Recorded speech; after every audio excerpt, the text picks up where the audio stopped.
Kinsay nag-ingon nga dagsugod kog dakog puhunan. Kinsa pud nag-ingon nga sayon ra ang negosyo. Sa journey, real talk ha. Kung nagtuo ka nga kwarta ra ang problema, sayop ka diha. Be honest ka, journey.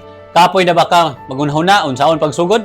Sige kag tan-aw sa success sa uban unya maingon dili na para nako. Usahay maingon ka wala koy puhunan. Normal ra na. Pero mao ni ang tinuod nga sakit. Daghan gusto mo asinso pero gamay ra ang andam mo antos sa proseso.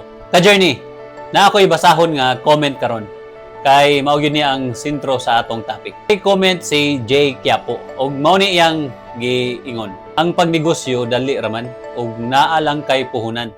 Ang lisod ang pagpangita og dako nga puhunan ug ang pagplano unsaon para mo ginansya ang negosyo ug unsaon pagpanindot sa cash flow sa imong negosyo.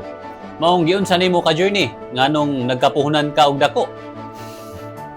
Salamat sa imong comment, Jay. Sakto kay imong giingon. Pero mao ni akong klarong tubag ka journey. Wala ko nagkapuhunan og dako tungod kay sayon. Nagkapuhunan ko tungod kay dugay ko ni antos. Mao na ang tinuod. Wala ko nagsugod og dakog puhunan. Wala ko'y safety net. Wala ko'y backup nga kung mapakyas ko, okay ra. Nara ko'y unsay naa nako. Og usa ka desisyon, padayon, bisan kulang. Ka journey, naapay mga sleepless nights ana. Dugay kay kumatulog, unya sayo kay mo mata. Sila nangatulog na, ako gamata paghihapon kay sigig trabaho. Dili ni makita sa social media pero mao ni ang presyo sa pagpadayon. Dili dakog puhunan ang nagbuo sa negosyo, kundi dakog disiplina. Kung sayon ra ang negosyo ka journey, tanang tao CEO na unta, walay eyebags, walay stress, walay problema sa cash flow. Pero dili man ingana ang tinuod no. Mao ni ang sayop nga mindset sa kadaghanan. Kung naalang ko'y kwarta, magsugod ko. Pero ang tinuod, kung wala kay skills, bisan daghan kay kag kwarta, mawala ra gihapon. Mao nga before tanan, giuna gid nako pag-invest sa akong kaugalingon. Skills, mindset, ug disiplina. Kaya ang negosyo extension ra sa imong kaugalingon. Sa panahon nga lisod kayo ko ka journey, ako ra gyud ang kahibaw. Kinsa akong giduulan, kinsa akong giutangan, ug kinsa akong gigahinan sa akong mga problema. Mao nang dili sayon ang negosyo. Kay kung sayon pa, nagnegosyo na tatanan. Your income will never outgrow your skills. Same ra sa lawas ka journey. Dili ka mahimong healthy tungod kay inspired ka today. Mahimo kang healthy tungod kay nipili ka bisan kapoy. Nibangon ka bisan walay gana. Nipadayon ka bisan wala pay makita nga resulta. Negosyo parihara. Kinabuhi parihara pod. Ang Ginoo dili maghatag og sayon nga dalan. Pero ihatag niya ang kusog, ang lihok.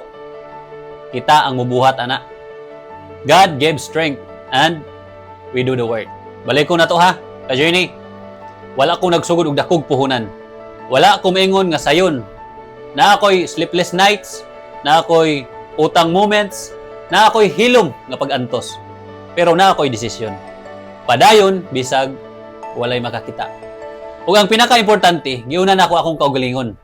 Kay kung ikaw mismo wala pa na develop, unsaon man imong pagdala og negosyo.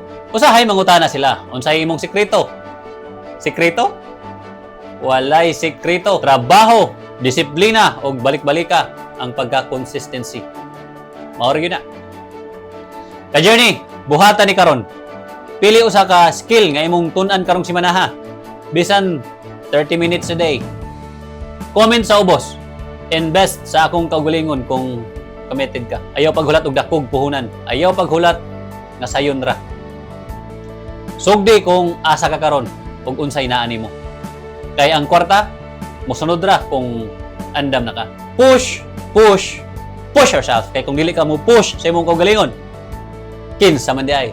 Gayaw kalimot sa Philippians chapter 4 verse 13. I can do all things through Christ who gives me strength. See you, ka journey.